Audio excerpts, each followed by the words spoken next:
Well, hey, everybody. Will you hold your hand up or give me a thumbs up if you can hear me? I'm testing a new speaker this week. Okay, sounds good. So welcome to the October 2023 Monroe Community Coalition meeting. We're expecting other folks to trickle in and trickle on as we move forward. Even with our coalition, there's no competition with a beautiful day. So that's what happens. But Tom will be absent. Tom will be absent this week, so I'm just going to do welcome and introductions. Nice to see so many familiar faces. If you would just introduce yourself, we're going to make time for you to share later in the meeting. But starting with Sharon. Hey, Sharon, who are you? Hi, my name is Sharon Lineweber. I am one of the school counselors here at Park Place Middle School. Sorry I couldn't make it down there, Joe. It's been a little crazy, but I'm glad to be here. Thank you. No mean about crazy in middle school. You're blowing my mind right now. Amber Meta, it must be crazy for you too. Who are you? Yes, I am holding on for dear life today. So that's why I stayed here. I'm going to eat my lunch during. I am the student support advocate. I did a training earlier from McKinney-Vento for the fall training. That's why I have a heavy title in here. So, but I am at Park Place. Awesome. Robin, so good to see you. Welcome. Thank you, Robin Cruz, Monroe High School. Thank you. Robin, what do you do for Monroe High School? Counselor. Counselor. Thank you. And Diana, I see you. Thanks so much for joining us. Why don't you introduce yourself?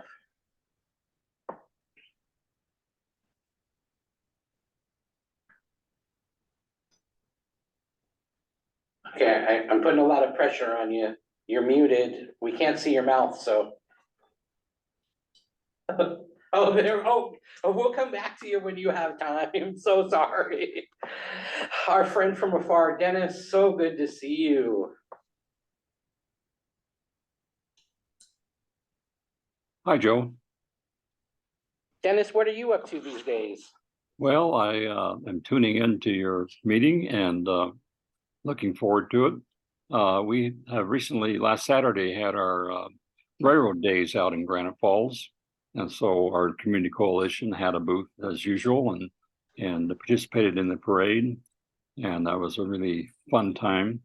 We have a lot of other projects going on with our early childhood committee and we developed a early learning center model and got some architects to find a place on the school district campus. But we need to get funding to be able to build that. So. But that's kind of some of the things we have going on. Excellent. We'll come back to you. Love to hear more in your community. Sam, welcome.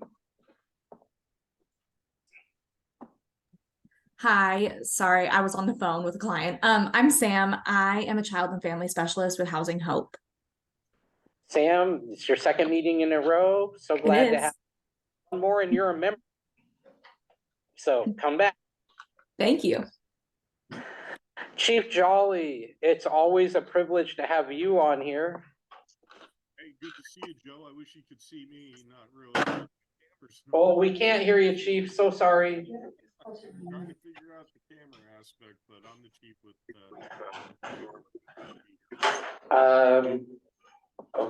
Okay. Thanks, Chief. Rachel, welcome. I'm Rachel Adams. I'm the Human Services Coordinator with the City of Monroe. Thanks so much for being here. Every meeting feels better when you get to join us. Yeah. Aubrey Rudd. Aubrey, so happy to see you too.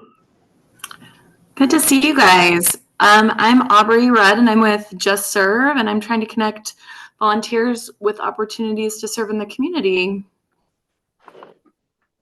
Thank you. And then we're going to go around the table. You should be able to see everybody as they talk. Kathy? Hi, I'm Kathy Jackson. I'm the family agent liaison for the district. I support Farlands, Hidden River, sorry, that's last year. Farlands, Chain Lake, and Salem Woods. welcome. Angus is in person. Hi, I exist. You exist. I'm Angus Hamill. I'm the program manager for the ECAT program out here in Monroe with the VOA. There's always a chance you were an AI generated avatar. There's a chance. Now we know. Still is. And Director Whitfield, thank you for joining us this month. Chuck Whitfield, school board director. Always good to see everybody chipping in to help our kids, family support, mental health, counseling. It really takes a team to help young kids with the difficulties they're facing. So my pleasure to be here. And Kate, welcome. Thank you. I'm Katie O'Hara. I'm the Assault Prevention Coalition Coordinator. We have our first annual Halloween bash coming up Saturday at the Startup Event Center from 4 to 8. All kids, all ages are welcome and families. I've been doing this since June, so I kind of come here for ideas. Great. She dove right in and it's overwhelming. Yeah. Pastor Hanford. Well, Michael Hanford, coordinator for Monroe Pastors Fellowship and a liaison to the congregations of Monroe on various things, and also a part of the leadership team here with Joe, and a chaplain for 27 years with Monroe Police Department. Maddie Louder. I'm Maddie Lauder. I'm the student assistance professional. I work for the Educational Service District, but I'm stationed at Monroe High School and pretty much serve any school that has need. Yes, you do. And last but not least, Chris Gray. Chris Gray. I am the president of the East County Regional Advisory Board for Housing Hope and also serve on the Housing Hope Board.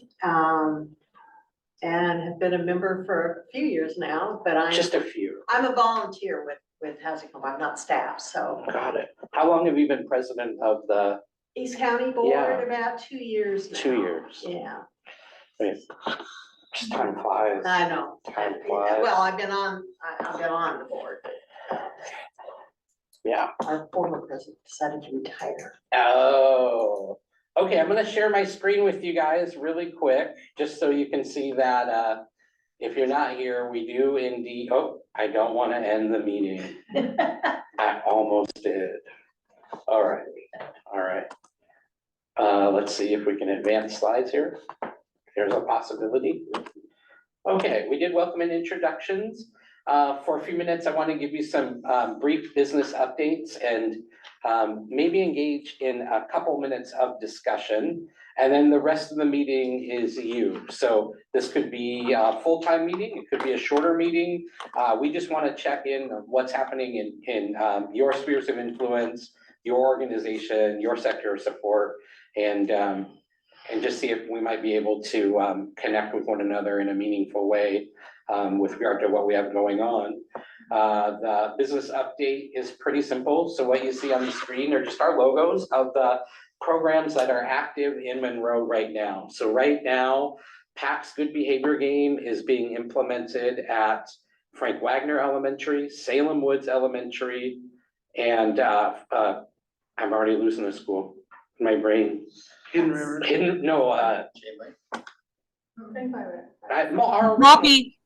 Maltby.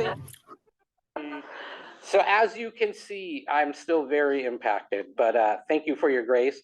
Yeah, so we have 3 schools fully rolling out PACS right now. If you're not sure about what PACS is because you're new, you can click on it through our newsletter that I send out each month and see how it works and what's going on. But it's essentially a classroom management strategy that prevents development of mental health disorders, including depression, anxiety, and conduct disorders, prevents lifetime use of alcohol and other drugs. A really, really powerful program that sits beside whatever the classroom is doing. So it doesn't take away from any curriculum. It just helps everybody to engage and we've achieved some pretty amazing outcomes. So PAX is live and up and running with about 1,000 kids right now. Bachman's Life Skills Training Program is our substance abuse and violence prevention program at the middle school. It's implemented in 6th through 8th grade. It has already started at both. So Bachman's Life Skills Training Program is implemented in 1st and 2nd semesters, and it's one of the most rigorously evaluated programs in the world. Bachman, year in and year out, has shown us that it can achieve what it promises. And so this is our longest implementing program. It predates me. So, Signs of Suicide is already rolling out at Park Place Middle School, Monroe High School. I'm pretty sure, Robin, you can correct me if I'm wrong, and Hidden River. We plan to have the entire 6th through 12th grade trained in Signs of Suicide, our primary suicide prevention program, before the end of December. So we really wanted to knock that out. And that's a really heavy lift for school counselors and behavioral health team members, especially one of our friends, Jennifer Swan, who's trying to coordinate with all of our schools. So wouldn't happen without her. And then right now, we are running 4 different ads at the Galaxy Theater, 1 ad per month. So it's on a rotation, but we are promoting in the community the Department of Health sponsored Under the Influence of You campaign. This is an anti-marijuana use campaign. If you take your friends out to the Galaxy, you're gonna see this. And I'll show you which ad is running right now. So we have on screen 15-second ads with sound. And let's see if it works.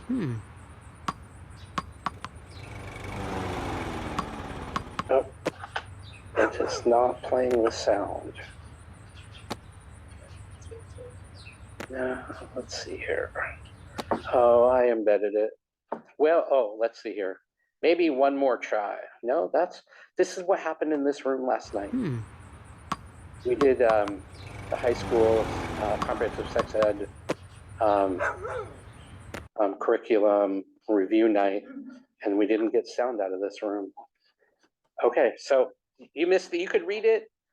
You can read it, but I edited it to include the Monroe Community Coalition logo down there in the bottom. So now it is ours.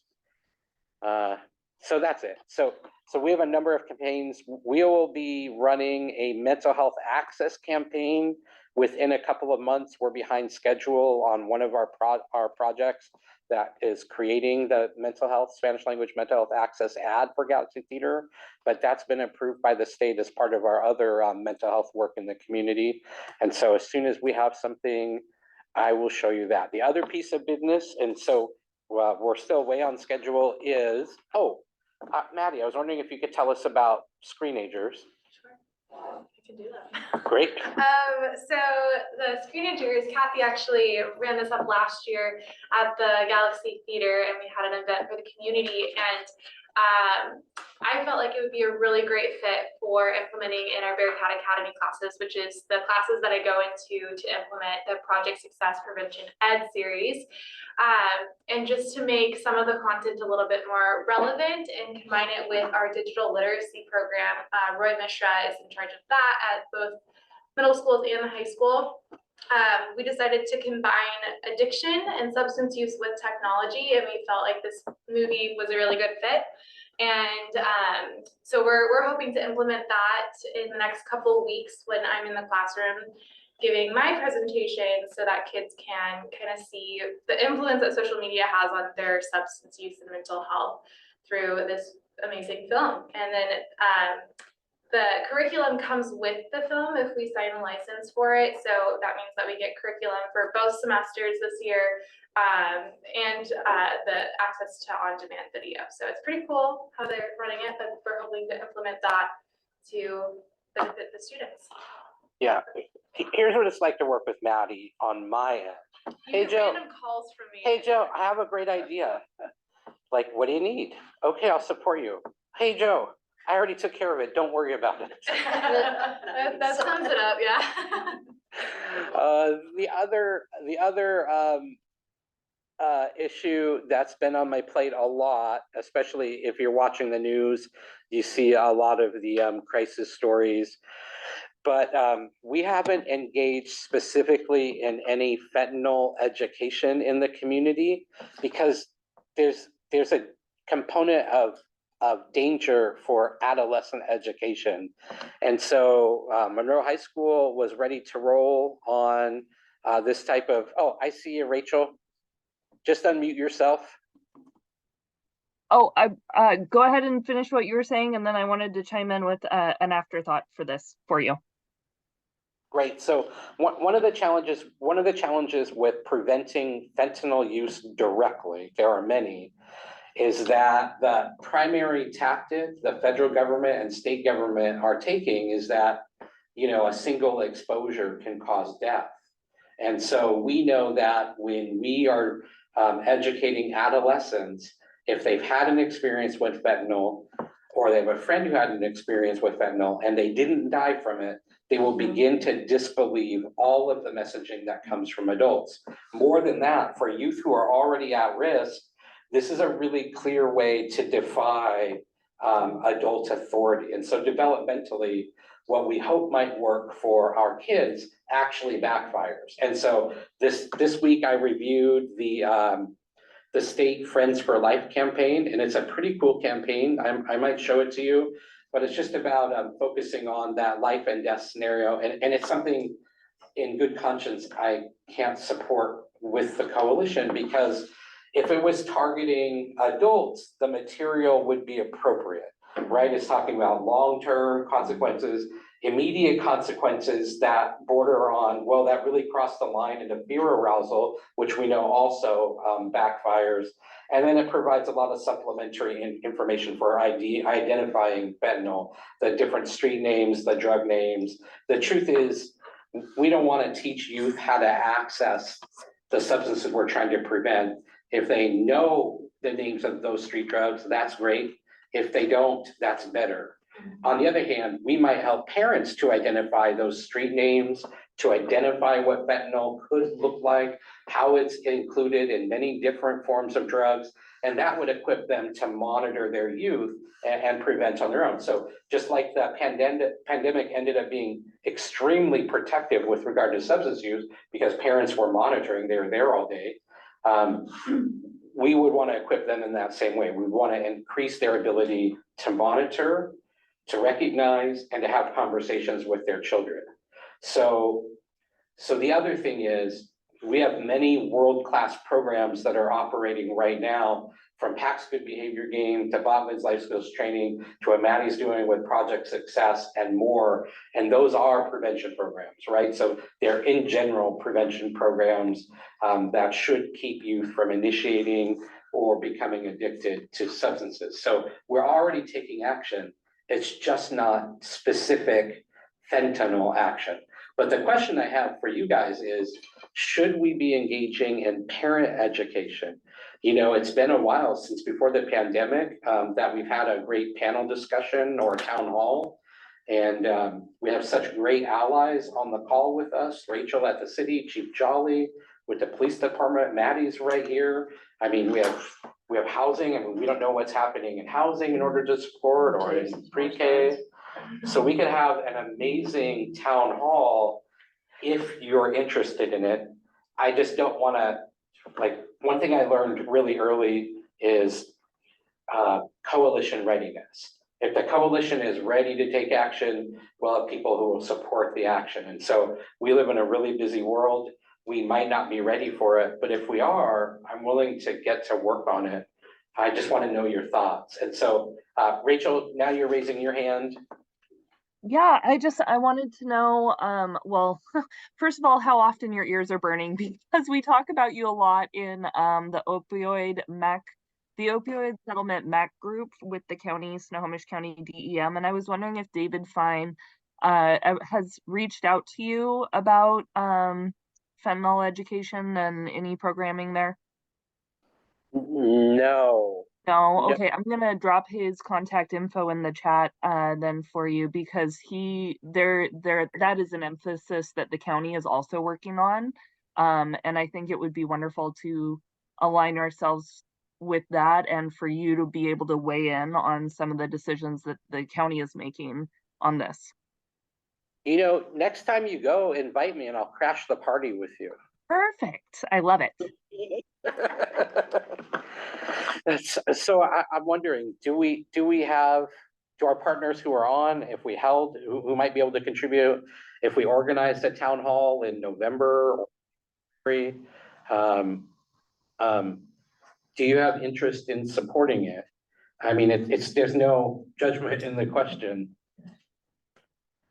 Or maybe even higher level than that, do you feel this is something that people in our community need? Or is it just an extra that people already know everything? So I just wanted to open the floor for a minute. Nobody has to contribute, no pressure. Well, Joe, the thing I think about is that it is so deadly. It is like 2 or 3 or 4 grains of sand. It is so deadly that I hear information about having the reverse effect. I don't really understand how it can be addictive because, things like crack and, other types of opioids, I can see that, but it's more of a matter of if it's in a pill, they could die. They could just die quickly and suddenly. So I'm scared about just kids happening to cross it accidentally, or like they could vape it. So it's kind of like opioid. And again, this is just myself and the news and reading things. That's addictive, but I know it's laced with fentanyl, but the powers that put the pills together, they're not scientists, and they just sprinkle a little bit too much on. So kids are gonna, flat out die. And so, yeah, that's my take. I'm more worried about the accidental death. It wouldn't be, again, a generalization. It would just seem like it would be an okay kid, a pretty good kid, that just happens across that may smoke pot or something like that. So I just really feel the danger of the drug kind of overriding things. But the rest of the group and see their side of it, gather input and learn. Just to follow up on what you said, we had an incident yesterday in one of our projects up in Marysville where a child, a young child, baby type child, was overdosed from somebody in the room smoking fentanyl. Wow. And so I think that's a very excellent point that you're making. They may not even be choosing to do it. They may just be in the vicinity, and the baby was saved with Narcan, but it's a very scary time. And they're making it look so kid friendly. Yes. It's rainbow colored. Yes. So back when I was in high school, people would do ecstasy and stuff, and all the pills to me, they all look the same. So how do kids know if they were to try what it really is? And it's scary. I'm putting my hand up. So I think even the comments I've heard, there's a lot of misconceptions about it already. So we definitely need this town hall to inform families, the community and students. And I think the biggest risk for me is that the street value is really cheap, and that's how people are accessing it. And that's why teens get a hold of it, because it doesn't cost very much. So I would love to move forward with this. Angus, I saw your hand up. I was gonna suggest, and feel free to steer my thinking in the right way. I would be more focused on the training of the community in the Narcan, so that there is a readily available, our attempt at a solution for this. Yes. I think information only goes as far as the person who's willing to listen to it. So I would suggest maybe we focus on Narcan education and have a supply, work on getting our hands on some additional Narcan. Yeah, no, I think this is something that we have to do. You know, this town hall could look like you could start with basic education for adults and what it looks like, what the impacts are, why it's such a risk, right? Street value, everything that makes it accessible. We can move into community impacts or community strategies that are reducing impact. And then we can end with reversing an overdose and connecting to treatment. Since now we have Care Solace in the community, anybody can start to access services on their own. We can do a handoff where they can search on their own without somebody call them back within 15 minutes to start getting them connected. I mean, it's powerful. Kathy. I really like what you're saying, just because you can raise the awareness, but then it's like, where do you go from there? And so having the steps of like, you know, Narcan, and then you can also, you know, if you have that problem, here's help you get to overcome drug treatment. That's great. I have a couple of thoughts. I was just listening to everyone else's. I always have thoughts. That's not new. So with the Narcan component, I think this was a conversation we had last year too, is that like at the high school specifically, we had 2 Narcan available for use at all. And I think the conversation was around how do we get this more readily available to community members. And one of the Narcans had to be used last year in the high school because there was fentanyl laced in a vape pen. And that vape pen was also a THC vape pen. And that's the biggest misconception I see with students right now is that they're like, oh, it's marijuana, it's not harmful to you. And so they're willing to put themselves at high risk and head off someone else's marijuana vape pen, and their Q knows what is in that. So I think that's the biggest piece. Like, yes, nicotine still exists, and I think kids are starting to recognize that that is not good for them, but it's the marijuana piece that is really starting to increase. So I'm interested also to see the healthy use survey on that. The other thought that I had too with Care Solace and the action steps forward, a lot of kids still don't know about it and a lot of families don't know about it. So how are we rolling that out to the community so that people do have access to it? Yeah, so I can answer that before we move on.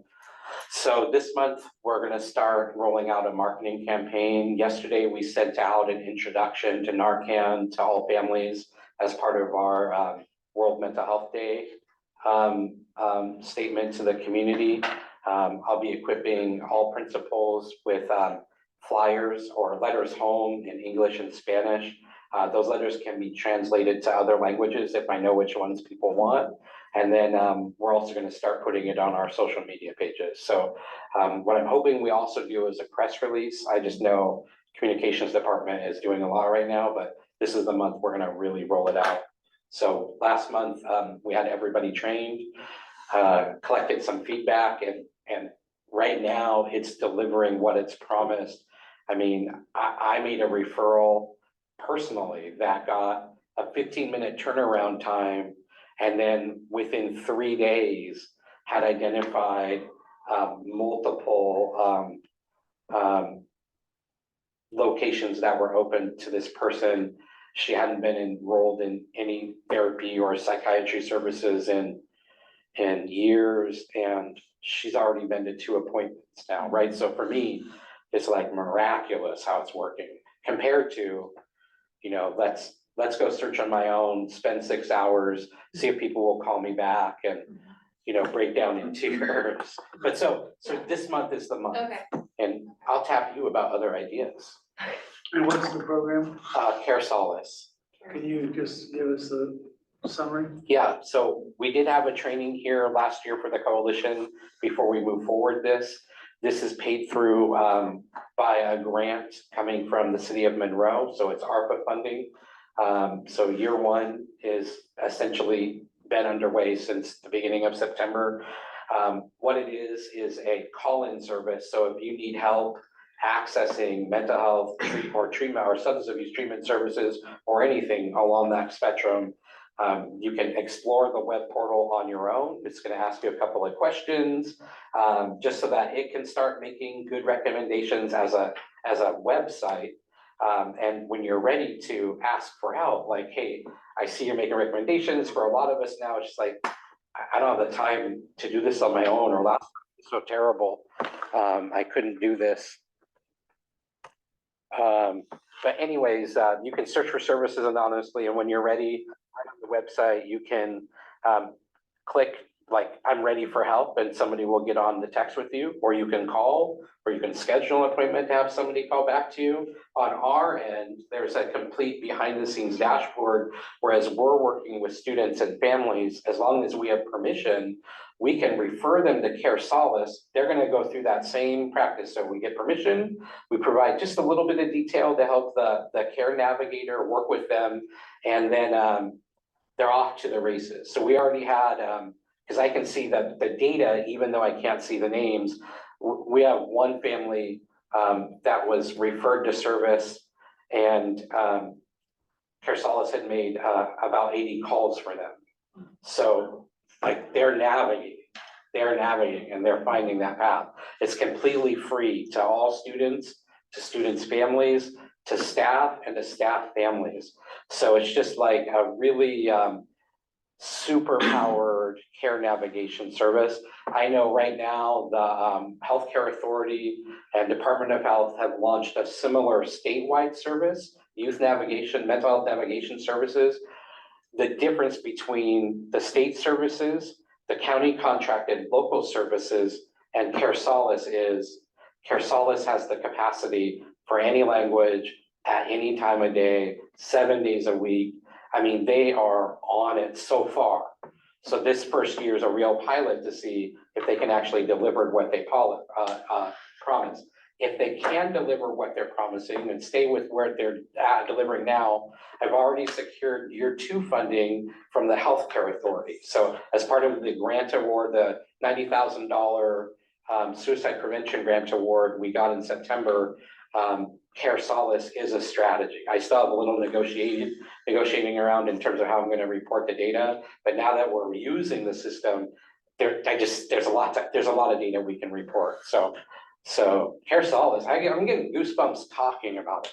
So this is the difference maker. Just to add on to that, I have referred a couple of students and they have had appointments booked. So I'm actually following up with a couple of them next week to just see how their first appointment went and everything. But Care Solace also does that. They follow up with the people after their first appointment. But so far it's been really easy for me to refer students and they haven't had too many issues trying to navigate it. So yeah, that's awesome, man, because you know, if you're a parent who's been CPS involved and you're dealing with these issues, or you just fear school or government involvement, you're not going to come to a school counselor, an SSA, or Maddie and ask for help because you don't want government in your life. So on the website, this gives families who wouldn't normally engage access to explore and ask for help from a non-governmental agency. On the back end, right, just what you heard. Maddie knows how many calls are being made on behalf of her student, whether or not they booked an appointment, whether or not they attended the appointment. If the appointment wasn't attended, Care Solace will work with them to try to identify and break down barriers. It's like we hired 100 people. I mean, basically. I mean, in my mind, that's how I think of it. But so I definitely want Care Solace to be a component of that education. So, right, we can reverse, education, how we address and minimize impacts in the community, what it really looks like, especially like from law enforcement or other family serving agencies, and then opioid reversal medication and Care Solace, actually seeking and accessing treatment. So I think I heard support for that approach. Any other ideas?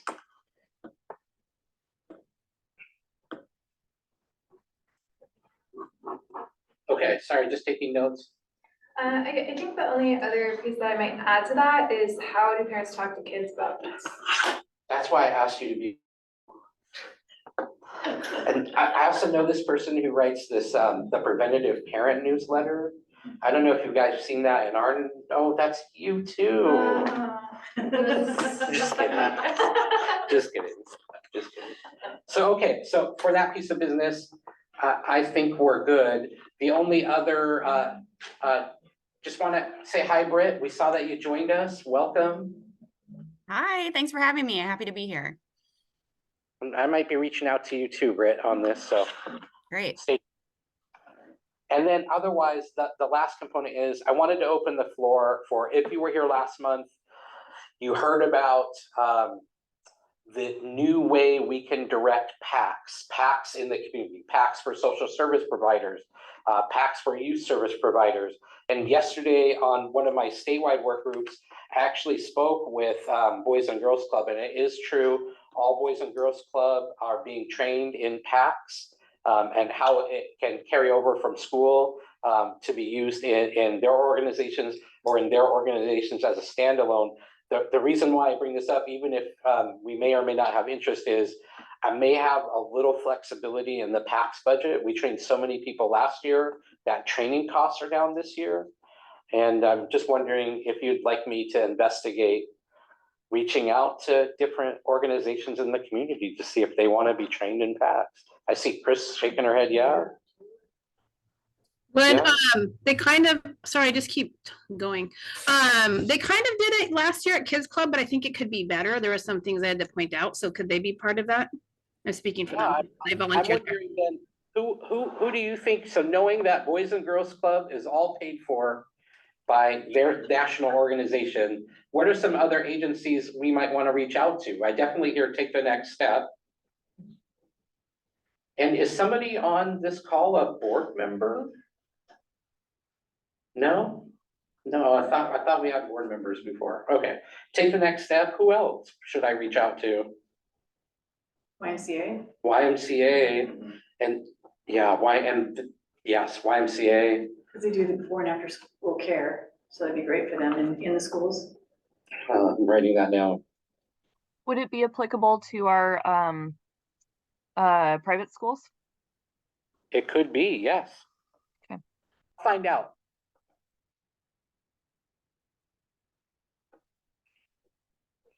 Any other ideas? We're going to be opening up tomorrow's Hope Satellite Center at Monroe Family Village, and that's it's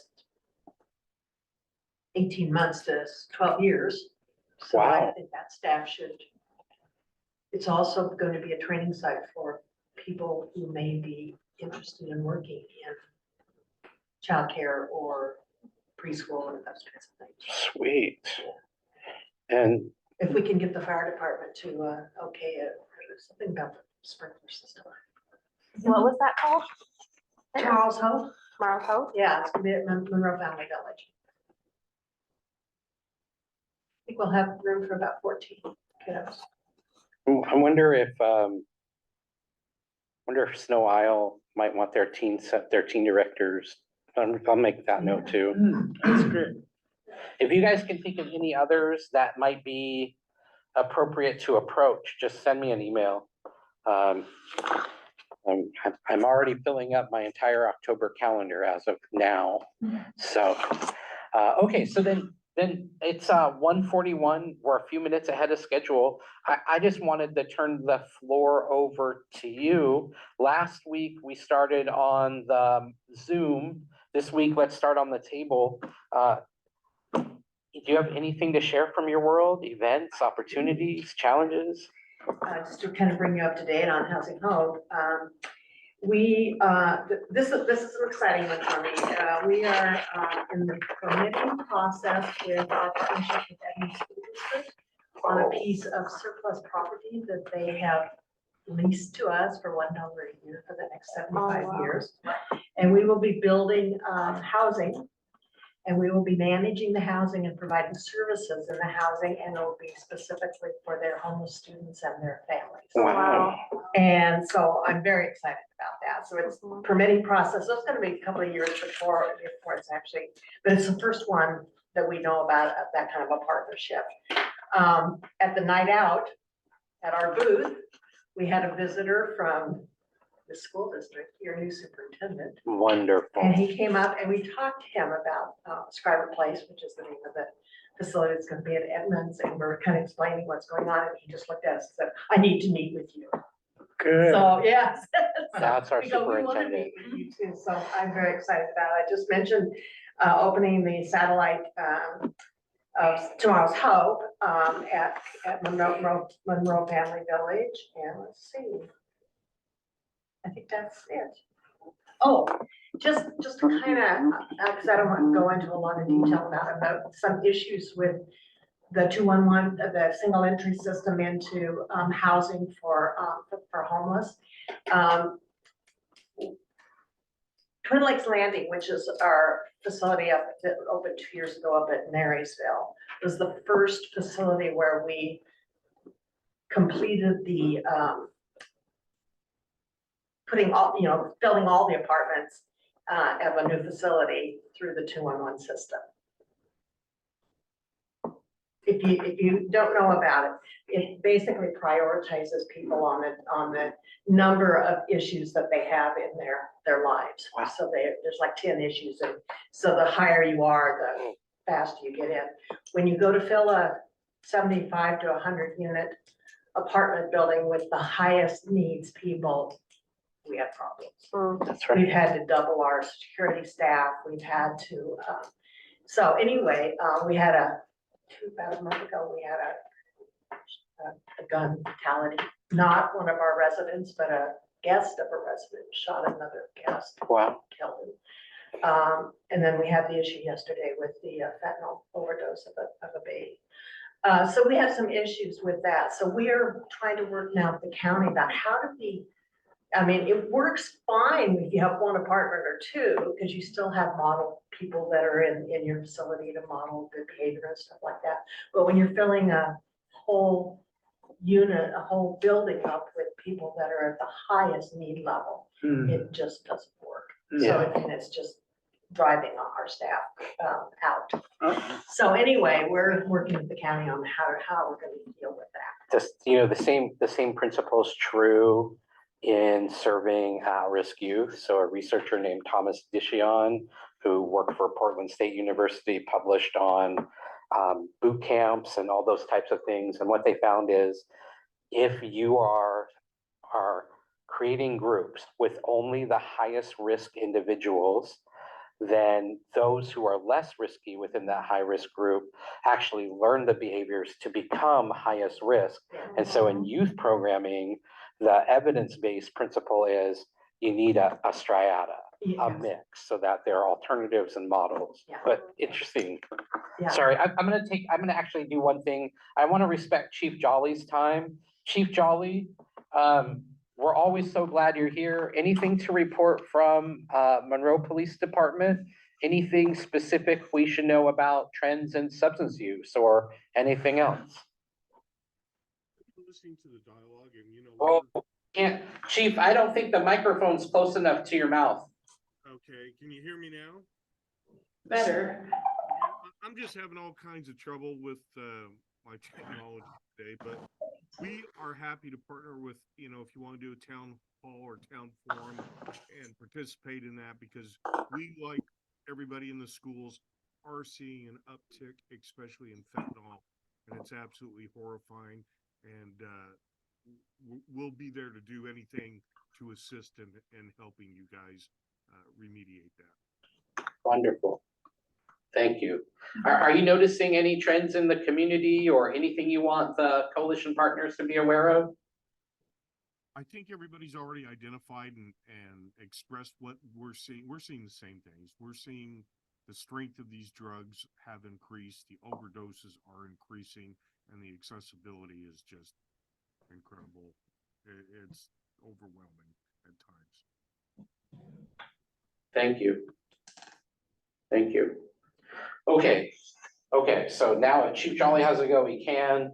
Maddie, what's happening at MHS or at the middle schools? You're everywhere. I'm everywhere. I haven't been over to Park Place yet though, but it's okay if you don't need me over there. That's okay. No, if you really need me, I'll come over, but don't need me, please. Thanks. Let's see what's got going on. I start my French and Ed series basically the day before Halloween, so that'll be fun.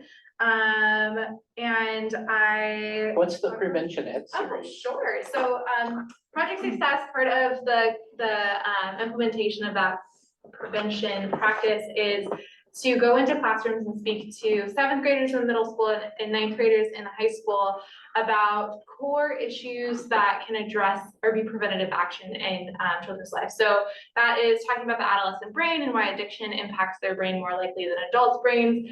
It's talking about healthy relationships, communication styles, setting boundaries, substances, addiction, and how that works, how addiction works in a family dynamic, and then to sum everything up, talking about coping skills and self-regulation and kind of the mental health need behind it. So I will be going into classrooms and talking about that for 2 weeks, and that's also when we're trying to implement screenagers within those 2 weeks as well. I'm also continuing to implement sport prevention plus wellness, especially for those one-time vapors. I heard some rumors that we're putting vape detectors in the bathroom. We don't know if that'll happen or not. It won't happen. It was a question last year too, but there are more security cameras in case you're wondering. Yeah, so to that end, as we're looking for ways to change the environment, right? Because we don't just have to teach, we can change the environment, increase supervision, Yep. increase the threat of enforcement. All of these are research-based. I reached out to MHS to see if they wanted me to try to find funding for vape detectors in the bathrooms. Mr. Willie, the principal, reached out to other districts that he knew were using them, and the feedback was there's a lot of false positives. Yep. And so they ended up costing staff more time than they actually did, and kind of, he felt based on his colleagues' opinions, the potential for good outweighs the wasted time. Yeah. And that makes a lot of sense, because there are only 3 of them up there, so 4 of them, but sorry. to interrupt.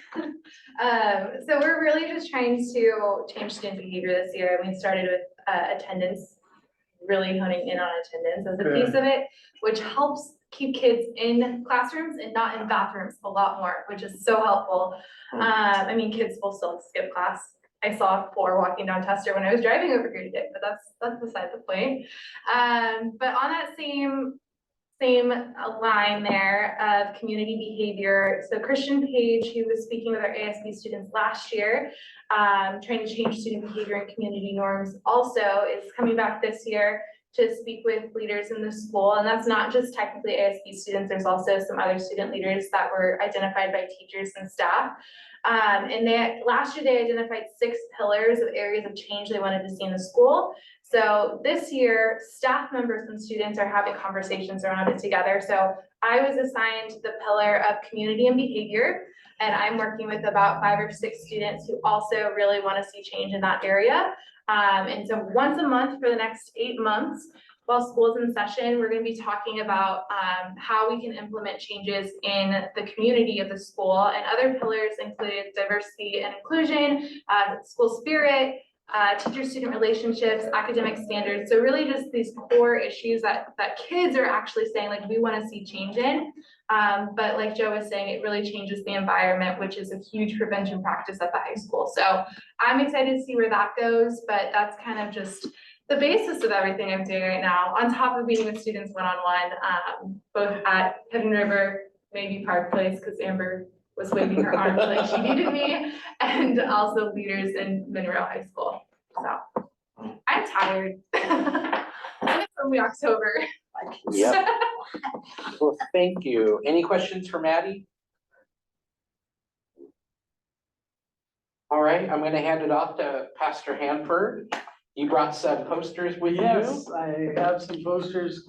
Police and Fire Appreciation Week started in 2001, 2002, and has happened ever since then, where we thank and express appreciation and get all the groups that we're a part of to write thank yous to the police and fire.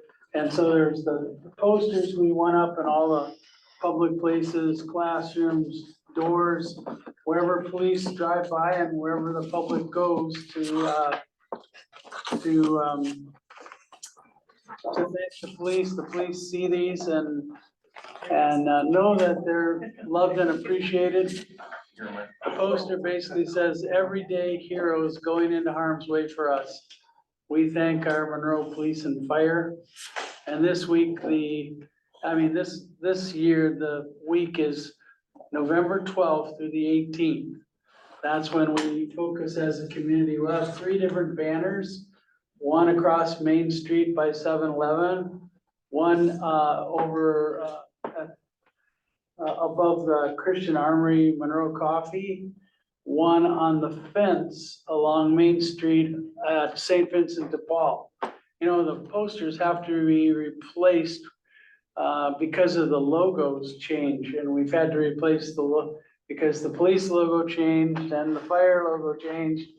And so it costs about $1,400. So we figured, now what's a way we can utilize the old banners, because they're perfectly good.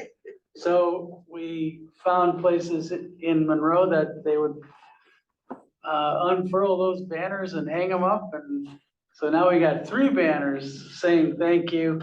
The Galaxy's gonna put it on their big electronic sign, and the other Chevrolet, Ben Franklin, all the different signs, the fairgrounds.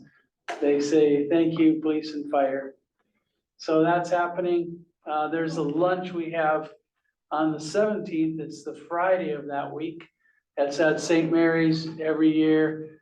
And it's catered at no charge by Extapa, and it's for police and fire. And we have different service providers and leaders from the community come and thank the police and fire. Just say a few words, the emergency room person, the school, Monroe schools person, the various different groups come and say thank you. So that's what's happening, and looking forward to that. Thank you. Before we live here, Katie, I need to show you something before everybody hops off. Okay, so you will be getting an email either from me or from the Washington State Healthcare Authority if you're a member. This is the time of year that we have to do the CAT, the Coalition Assessment Tool. The CAT is obnoxious, but it's a contract requirement. We engaged in our statewide prevention advisory group yesterday in conversation about how we can shorten the CAT for coalition members. But I need you to know, I would be so grateful if you will take the time to fill out the CAT. It's about us and about me. I'm not gonna see the results most likely because it's moved to electronic. And so the results I will see will be about, I'll bring back to you about where we are, where we want to be. But it's just vitally important for this contract. So look for the CAT email. If you've been to multiple meetings and you know who I am, you're probably, I need you to take it. So a couple of people off the hook on this call, but okay, now let me stop sharing my screen. I needed you to see my Titanic cat for the coalition assessment tool. And I want to hand it all over to Katie. Katie, any updates about the Sultan Prevention Coalition? I just appreciate being here and taking all the ideas and writing down new possible speakers for our coalition meetings, programs. All right. Good. And then the Another Halloween bash. If you guys are anybody's part of Sky Valley, come on over to the Startup Event Center from 4 to 8. Good. It'll be a great time. There's gonna be a photo booth, costume contest, prizes, food. It's a short but music. beautiful drive. Yeah, yep, it'll be fun. Well, thank It's a you. free event, completely free. Director Whitfield, what's going on in your world? Oh, there's always something going on between my business and the school business. I always bring up, as Joe knows, I bring up the Monroe Community Coalition. Talk about the good things that are going on. It's, to be honest, it's a pretty confusing group with all the services, all the programs, all the pieces to it. And I know it works together and covers suicide and prevention and behavior and things. But I'm just always, I finish these meetings really encouraged to learn everything that's happening with our school counselors and our advocates. And I try to communicate that as best I can, but there's so much. It's kind of like trying to drill it down. I essentially just, tell them we're doing good work, and there's a lot of people that are really invested and really care for kids. And as you know, I have a real concern about mental health and the effects on students and families. The results after the COVID lockdown. So that's all. Did I hear a rumor about a mental health video? Are you ready? Oh, yeah. You don't have to. So if you don't know, I'm running for re-election, and one of the things I did, one of my campaign team members said, "Oh, we need to make some videos." So one of the things I did, it was on listening, learning, safety, and in the safety, it was two parts. Part was the mental health, and then the other part is the physical security and safety of our our students and staff. So I don't know what it looks like. I just filmed it last night. I don't know. Maybe I'll share it. Maybe I won't. It's pretty weird. I'm not an actor, so I really made. I highlighted the Monroe Community Coalition as being an important part of that, keeping kids safe. There's a lot of things going on with kids they're having to deal with. Yeah. My heart really goes out to them. But you can't, there's 6,000 students, so it's like, that's a lot of kids to put your arms around. Yeah. Some of them are doing fine, but some of them are not doing fine. And you guys address that and do good work, so I appreciate it. Thank you. And Angus, who may or may not be an AI avatar. Okay, I'll confess this, I'm a human being. Oh, so disappointed. Gosh, let's see, going on at BOA ECAP. Our focus has been to fill our classrooms. We've had a little bit of a tough time, finding those younger families, because it seems that there's plenty of families with kids that are 3 and 4 that are mulling over, do we go to school? Is it time yet? Are we gonna stay home for another year? Do we, most families have the opportunity to do work from home remotely or do part-time. So, for a million different reasons, and one, we're trying to continue to focus on filling those chairs. We have a great supply of string cheese. It needs to be eaten. What age students are you looking for? 3 and 4-year-olds mainly. I'm out. Yeah, we're finding that one of the big hurdles is the SPI, the amount of money a family can make in their household is such a low number. I believe it's somewhere around $40,000 a year, and that's for their household, and that's tough. That's a tough place to be, and it's pretty rare in the community to find somebody that makes such a low amount. But we know that they're out there, and we'll keep talking to those that need them. Of course, the financial qualification isn't the only one. We also, one of the good qualifiers is getting an IEP with the school district. That's also kind of tough if you're not in the school district quite yet, trying to get evaluated. The lists to be evaluated are quite long. It takes many, many months. There's a parent that I spoke to that's been on they're on month 18 so far of waiting to be evaluated. So it's, our battle is to continue to seek out families. So I would ask of the coalition, if there's anybody that knows a family with some little ones that could benefit from we have some pretty dynamite curriculum. We use second step curriculum and creative curriculum, which is social emotional based, teaching those, primal skills of regulating yourself and learning your feelings and all that, terrific stuff, how to manage your own little body before you interact with other tiny little bodies. So, if anybody knows a family, I would ask them to reach out to me or my family support specialist. I can provide names and numbers and emails. I did bring a few cards today, but So yeah. this is like a preschool program, okay? Yes. So you're not teaching parents how to do the curriculum, you're actually doing it one-on-one? Yeah. Doing it directly? We have some at-home stuff too. Okay. There's some pretty great programs out there. But yes, this is it's a full preschool. It's not full day quite yet in Monroe. But yeah, we have 2 dynamite teachers, a great assistant teacher, a classroom full of the most wonderful things. The songs that we hear in our classroom are amazing. So this is a natural connection. I was gonna say that this is something we need to Yeah, talk I've about. spoke to somebody that just got rehoused in Monroe. Well, with Tomorrow's Hope, opening up a satellite at Monroe Family Village. Yeah. And that'll be, you know, it could be a direct link. Terrific. I'm going to, Kathy, what's happening in your world? And then next up, I'm gonna ask Robin to talk about what challenges are and what good things are happening also at MHS.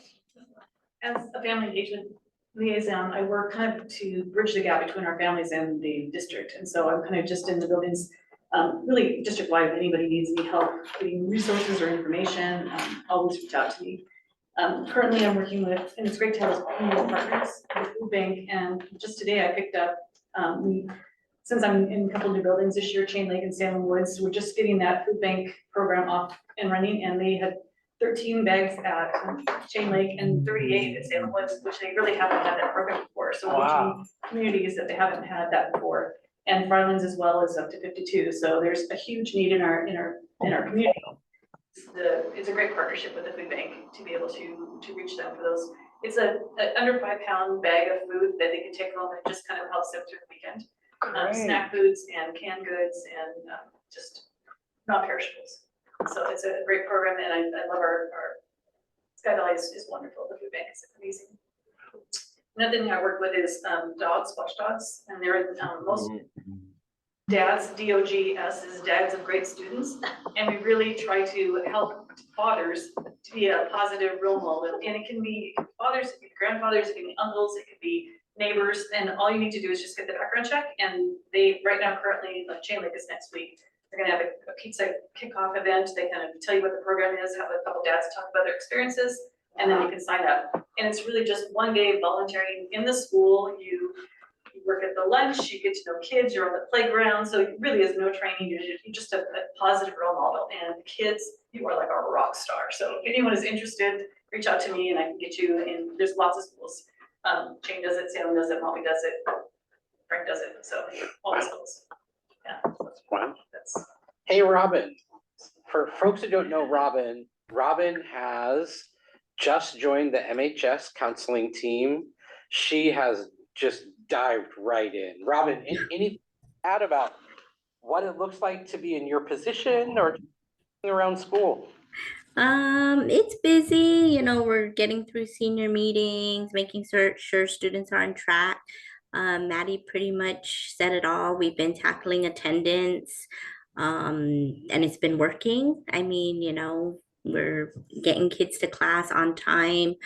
Of course, we still have our little battles we, deal with here and there, but for the most part, it's successful. Right now we're really also looking at curriculum. We have some students that are very advanced academically. So that's kind of our new thing that we're looking at to, see how we can, best give our support to those students who are, excelling academically and how we can challenge them. And that's about it. Thank you. What's happening in your world, Sam? Might be on the phone with a client. I just got done. There hasn't been a whole lot happening in the child and family specialist world at Housing Hope right now. But I guess an update that I do have, and I think I mentioned this at the last meeting, but The Child and Family Specialist team is working on bringing Strengthening Families to the Twin Lakes area. So in January, we'll be hosting our first series. So I can always give you guys information on that if you'd want it. Yeah, where's Twin Lakes? It's the Marysville location. Okay, when you're ready to bring Strengthening Families to Monroe, we should partner. Yes, Because definitely. just we can support if the timing's right. Yeah, and once Tomorrow's Hope is open at Monroe Family Village, that's probably going to be one of the first things that we try to do there is strengthening families. Great. Yeah, this is the first year that we're not funding parenting programs. So parenting programs are a priority of the coalition. Traditionally, it still is. We're just trying to find the right partners and match. Mm-hmm. So yeah, and then Sam, have you met Angus? No, I have not. Hello. So it definitely sounds like you need to connect with Angus too. Awesome. I don't know all kinds of dates today.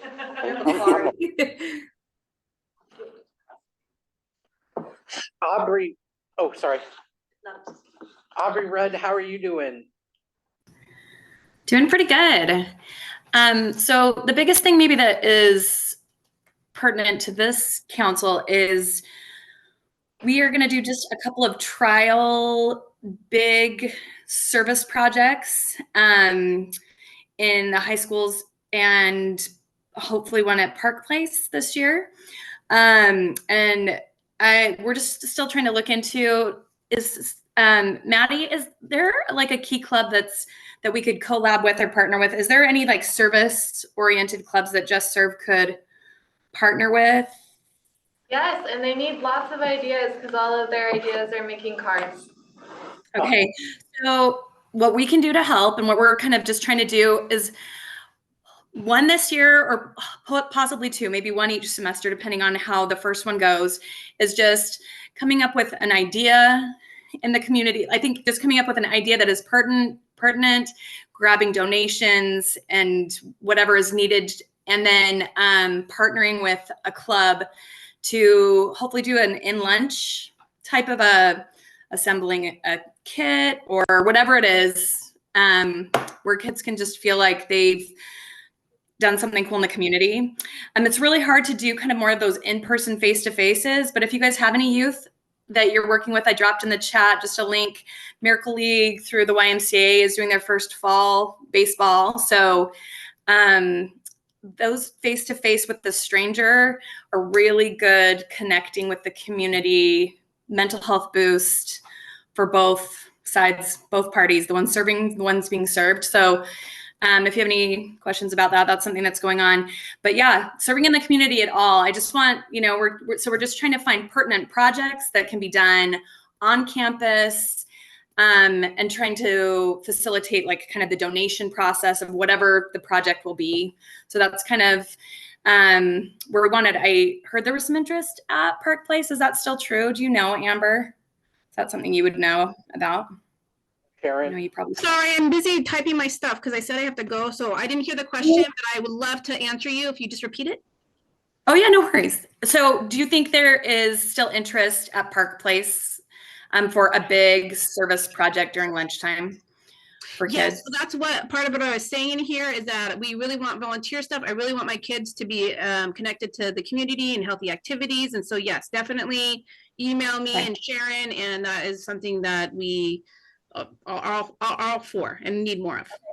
Okay, perfect. So that's we're going to kind of do a pilot and then maybe in the future have an actual club that meets regularly or semi-regularly. So we're partnering with at Glacier Peak, their key club. We'll partner if Monroe has a good key club or another service organization. And then I'm assuming Park Place doesn't have a service club. I know they have a few different clubs, but not a service one. So we'll just try to head up and maybe I'll talk to Amber and Sharon of like kind of what faculty I can coordinate with in the school. So that's what's going on. Thank you guys. Aubrey, are you still substitute teaching at the high school this year? I am. I've been mostly at Maltby. They are out a SPED teacher, their SLC for the youngest class. So I've been in there a lot, but I am I'm K through 12. So yes, I've been at the high school a few times, but yeah, mostly at Maltby this year so far. If you happen to be at the high school sometime soon, just come by the counseling center and I'll introduce you to Jill Van Martel, who runs our Key Club. That sounds awesome. Yeah. Okay. Next time I'm there, yeah, let's do that. I'll come find you in the counseling office, right? Okay. Okay, we have our health district partner who's been waiting so long. Brittany, what's happening in your world? I'm sure nothing at all. Nothing at all. No, lots going on always. So for folks who I haven't met before, my name is Brittany. I am a healthy community specialist with the Snohomish County Health Department. And a couple of things I wanted to share out with you all. First of all, the program that I kind of work under is a DOH program called the Youth Commercial Tobacco and Cannabis Prevention Program. And we are currently contracted with a really great organization called the Common Goodness Project. And this is an organization dedicated to creating spaces of safety and belonging for LGBTQ youth. So Paige is an amazing person. She's the founder and a great facilitator, and she is doing this work through things like community and school-based trainings, technical assistance for schools that want help navigating, implementing state laws and OSPI guidance and things like that. And she's also creating some great opportunities for LGBTQ plus youth engagement. So just an example of that is she's forming a youth advisory board. So I just wanted to shout out these things. These services are 100% free and fully funded for schools and coalitions and community-based organizations in Snohomish County through March of next year. So if anyone is interested in learning more about her and her work, I'll drop a link to her website. And I was also going to say that if this would be a space for her to come maybe talk about her work and how she might be able to support, I'd be happy to coordinate that. So that's thing one. And I'll put a link in the chat there. And then the other thing that I've kind of been working on over the summer is developing some youth-oriented vaping quit kits. And this is something that several other health departments are doing around the state. And I've just been hearing from parents and healthcare providers like pediatricians and other folks that prevention is everything, but also we know that a lot of kids are already addicted to nicotine. So we need to kind of build capacity around getting them cessation resources.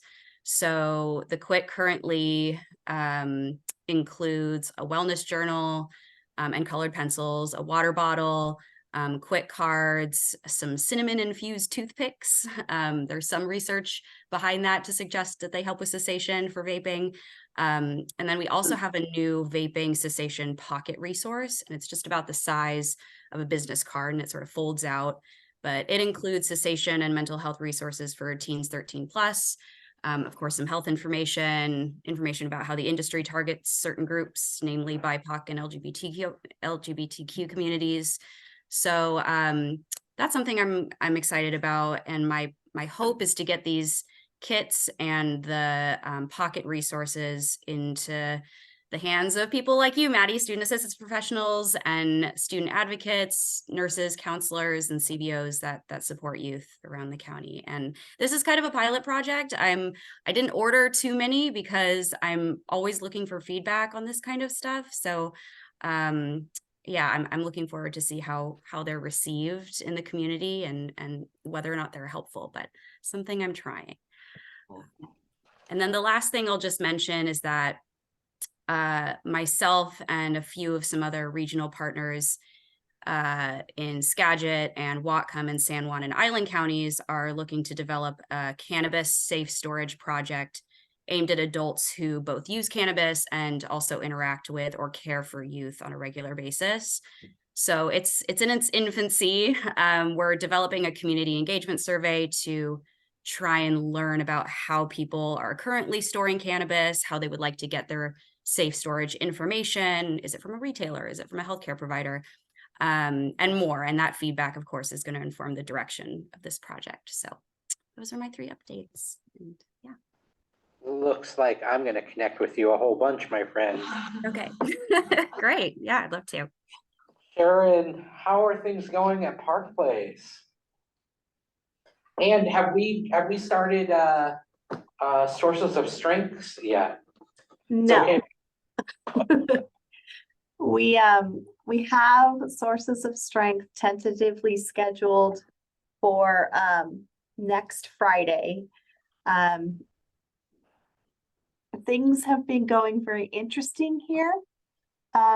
We're hearing a new complaint that we've never heard before, and that is that it's too hard to get to see a counselor because we are so overloaded with the big things that kids that just need to see a counselor are having a real hard time getting access to us. There seems to be a lot more big things this year than there was last year. Last year it was a lot of behavior. This year it's a lot more oh gosh, I don't know. We're seeing more physical altercations, more vaping, more drug use, bigger problems than we usually get in 7th grade. Let's just say that. So we've had our hands full. I'm sure you know Tammy was out sick for a while, so Amber and I were trying our best to hold down the fort, and we're finally starting to get back in the groove just in time to have a 3-day weekend, and then conferences are coming up, so we'll see what that looks like. But it's been interesting. We did just start a group, our small group, our DBT group on Monday. So that's exciting. I'm really glad to finally get that up and running. Gosh, I don't even know. I'm a little overwhelmed. I'm sorry. I don't really know what to say. I will, I'll make sure. Did you do the pretest for DBT and the DBT group? Yep. Yeah, Dude, we I'm so modified excited. the one that was in the book because the one in the book assumes you're doing the whole curriculum, and we're Yeah. doing a 10-week small group. So we took questions directly from theirs, but that were relevant to the lessons we were teaching. Okay, I'm gonna connect with you. Connect with you. We gotta do, I'll connect with you. You guys are amazing. So if you don't know this, the two groups that Sharon referred to, Sources of Strength, is one of our coalition's oldest running suicide prevention groups. It operates much like a youth coalition. And so that coalition, this Sources of Strength group, is focused on building 8 protective factors within the hallways that protect students against suicide risk. And so when we hired Shannon, Shannon was already wrapping up her national training. Look at that. There's our protective factors. Shannon is a nationally certified Sources of Strength trainer, and it's just been serendipity. So Wow. you guys, you have no idea how much love I have for Shannon. I mean Sharon, sorry Sharon, because my brain. If there's good outcomes with the DBT group at the middle school, I'll implement it at the high school. Okay, and then the other thing is, part of that $90,000 suicide prevention grant included funding for training and materials to implement a strategy called DBT in schools. And so this is based on, What's DBT? it's dialectical behavior therapy. Of course. Yeah. Yeah, but basically, anybody want to summarize DBT? I'm gonna get it wrong. Yeah, so it's for like emotion regulation. Oftentimes it's used in like substance treatment care for individuals who are trying to recover. Let's see, I guess like the biggest thing to take away is that it's like very focused on emotion regulation and coping with stressors in life. And when you have urges to act on maybe impulsive behaviors or impulsive decisions, riding the wave to get to the other side so that you're more in control of your thoughts and actions and behaviors. Way better than I could have said it, way better. Yeah, so we actually applied for funding and were awarded it. And so this year, we're gonna see more DBT in schools groups rolling out. And Sharon and Tammy Amador and I were on a call with the program developer, Dr. Maza, who works with the DBT developer across the country, Marshall Linehan. And we just picked his brain for hours and hours and determined this was a great fit and a perfect ask for on the suicide prevention grant.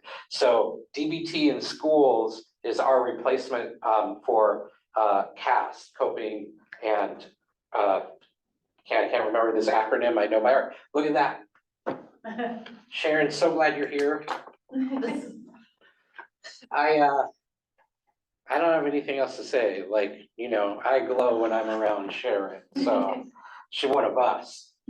Jim Bloss, I see your hand up. Welcome. What's happening in your world? Dennis, you're next. For bringing it on so long. Well, actually, I'm asking a question about DBT, and I'll accept a one-liner if you can do this. The difference between DBT and CBT. I know it's cognitive behavioral therapy, but I mean, what's the difference? For our purposes, DBT in schools is based on steps A, which is a skills training. Actually, it says it on the book. Hold on. I want to make sure I get it right. Skills training for emotional problem solving for adolescents. That's what it stands for. And rather than cognitive behavioral therapy focuses a lot on looking at the problem and thinking through the problem and looking at whether your outcomes and your thoughts are logical and that type of thing. And that's very, very dumbed down. I'm sorry, not because you need that, but because I don't know. No, that's helpful. DBT, the dialectic piece is the big one where you're looking at cognitive dissonance. So where it's like, I know in my head I have to do this homework, but my brain is saying there's absolutely no way I can do this homework because I just can't. So it's like you're taking those two pieces, like how can you be not wanting to go to school, but go anyway?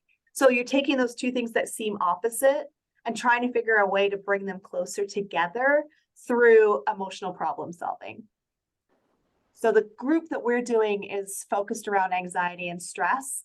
And so we have 9 students that we're starting out with, and we're focusing entirely on skills that will allow them to manage that anxiety and stress and keep them in class. Because right now, all of the students that we've chosen are students that tend to blow out of class because they just can't. So that's what, I don't know, we may have picked kind of a big first step, but that's what our goal is. Just kind of look at those two things. And our first whole lesson is about dialectics and what it means to have these two seemingly opposite things, but how you can bring them together. And there's a yes and instead of a but, yes and is the big thing with DBT. Sounds like it depends on the application you're trying to do. I took a course for parents and caregivers at the University of Washington, CBT for psychosis. My son lives with schizoaffective disorder. So the application really is to try to help us understand first and then help him understand what's actually happening and how to deal with it. So it's a different approach for application. I think that's also the difference between the two. So that's my question for you. Thank you very much. That's helpful. And now I got to answer Joe's question here. Yeah, I just want to put you, Jim, before you answer. We have about 4 minutes left, and we still need to hear from Dennis. That's okay. I have what I was going to say in the chat. So go on, Dennis. Oh. No problem. I love hearing from you, Jim. You want me to read it? Yeah. Would you read it really quick? Yeah. I just didn't want to take any of Dennis this time. If you have a family member living with a mental illness, you do have help and support. Check out our NAMI Snow Isle support group website. Look under family support group, scroll down to the twice monthly family support group till twice monthly on the 2nd and 4th Wednesday. We had one of those last night. call me if you just want to chat about it or anything else, behavioral healthcare services wise and how to access them. We're really good at that. And I got my email address and then the site from the website there if you want to tap on that. So that's all I have. Thank you, Jim. Dennis, what's happening in your world? Yeah, Joe, my video is not working, but I wanted to let you know that I'm stepping down from the board, Granite Falls Community Coalition. And so I don't have as much information for you in the future. I did share the information at the introduction on our railroad days in Granite Falls and our community coalition's participation in that. And we have several other projects that are still going. I will continue to work with the Early Childhood Committee that's trying to get the Early Learning Center up there. But what I'd like to share with you is some of the Snohomish County workshops, conferences, and things that are coming up. And I'm sure you're already involved with our Children's Wellness Coalition's event on You Are Not Alone presentation at Knuckle-Teal. And that's a good opportunity for Snohomish County communities to have a table to present their programs. I'm sure you've already signed up for that, Joe, probably. Huh? Haven't yet. I have that's coming up on February 12th, and I'm looking forward to the presentation. It's building hope and resilience and skills to navigate suicide. The other thing that's coming up is Providence Hospital's Edge of Amazing Health and Wellbeing Conference, October 18th in Everett here. And then we also have a community resilience conference that the Wellness Coalition is putting on via Zoom. So I just wanted to mention those three things as something that might apply to your community as well. Thank you, Dennis. You just inspired me I made a note. So I think in the newsletter, I'm going to include like what's happening around us, like calendar, just so that folks have an opportunity to connect with that. So that's something I've been missing for years. And now I'm going to get that in there. So thank you. And then if you guys don't know, like Dennis and I go back almost 20 years now. He's been a part of the Granite Falls Community Coalition, which was the first coalition I ever came alongside. And so Dennis has always been an inspiration to me. So it's like, I love having Dennis here. Man, he's amazing. So that's it. It's 2:30. I want to finish on time. You're welcome to network if you're in the room. I'll keep the room open forever, but in the meantime, I'll see you next week and look for the coalition assessment tool email. Next week or next month? Did I say next week? That's wishful thinking. Next month. I'll see you next month, but I wish I'd see you next week. All right. Well, have a great day, guys. Thanks, Joe, for all you do. So, it's an increase.